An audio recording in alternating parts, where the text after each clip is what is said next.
I don't think the incumbent is really in touch with how people live or what they need. That's what I tried to do as a lawyer, and that's what I hope to go on doing as a candidate. This time is different. A special edition of Sunday Morning. And here again is Ted Koppel. Politics in the movies has made for many a memorable film, but for one reason or another, as Ben Mankiewicz tells us, not so much anymore. There's no place out there for graft, or greed, or lies, or compromise with human liberties. Jimmy Stewart and Mr. Smith Goes to Washington. Listen, this is me, Marco, talking. Frank Sinatra and the Manchurian Candidate. Robert Redford and Dustin Hoffman in All the President's Men. Big political movies with big stars have long been part of the Hollywood playbook. Robin, you can brief the press this afternoon. As of today, the crime bill is priority one. Martin Sheen, as Michael Douglas's chief of staff, got his first taste of a fictional White House in 1995 in The American President. I want to meet Mendoza. 4 years later, Sheen became the small screen's most famous commander-in-chief as President Jed Bartlett on the West Wing. Never doubt that a small group of thoughtful and committed citizens can change the world.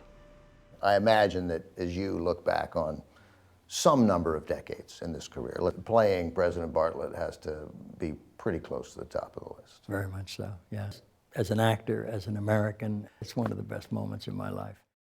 The West Wing premiered 25 years ago this month, but getting it on the air in today's contentious political climate would be trickier.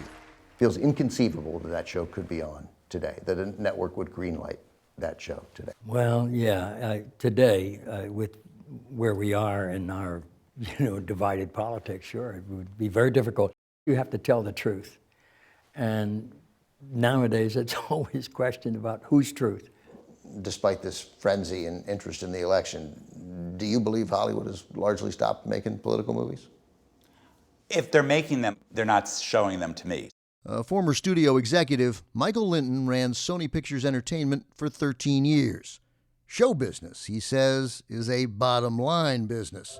Come again. That is today more risk-averse than ever, relying on big-budget global franchises to drive profits.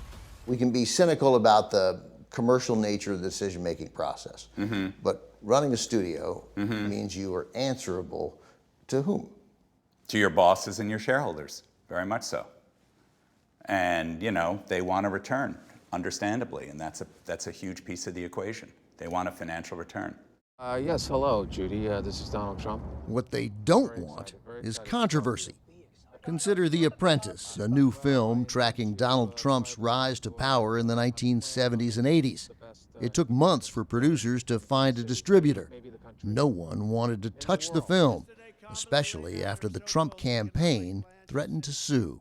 Producers and studio executives have long had an obsession with the bottom line, plus a healthy fear of political controversy.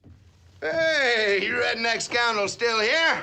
But it didn't stop them from making films with bold political themes, like 1957's A Face in the Crowd, starring Andy Griffith. For those morons out there, I can make them eat dog food and they'll think it's steak. Sure, I got them like this. I think A Face in the Crowd is an excellent film and terribly relevant for our own times. Annette Insdorf is a film professor at Columbia University.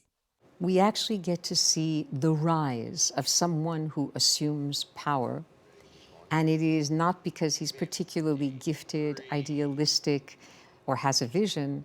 It's because he's plucked from a certain kind of obscurity and managed until he ends up managing the others. So does that leave us in a bad place where we are absent Hollywood churning out films? The relationship between Hollywood and Washington is not a static one. It swings, back and forth. It depends who will be elected in November. It depends. Is there an election this November? Oh, yeah. I was not aware. I think most of the time, politics comes through in movies through metaphor. Movies refract more than they reflect. Michael Schulman writes about culture and the arts for The New Yorker. He says robust political messaging still thrives in the subtext of great movies. Come on out. I'll come out. Let her go. One of my favorite movies from the 50s is High Noon. You know, High Noon, it's a Western about, you know, a sheriff in a small town who has to face this enemy alone because all of his allies abandon him. You know, this is a movie about the blacklist. It's about the cowardice of people in Hollywood during the Red Scare.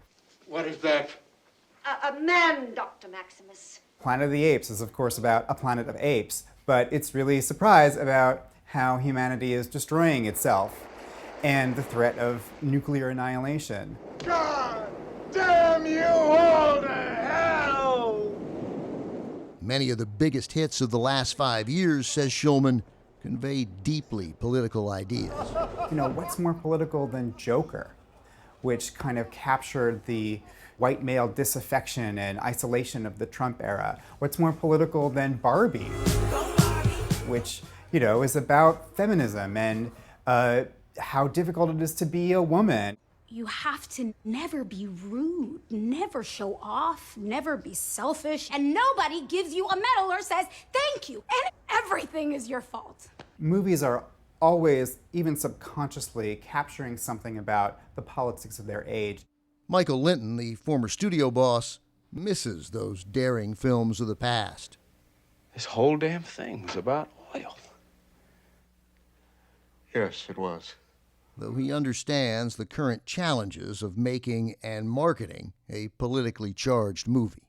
I ran the business, and I understand why business would be fearful of it. And I'm not advocating, by the way, that businesses should change their practice. I'm just observing what's going on. On the other hand, I think it's a shame. I think it's a shame that right now we're not hearing from some of the people we really should be hearing from. Martin Sheen agrees. He wants to hear from those filmmakers, too.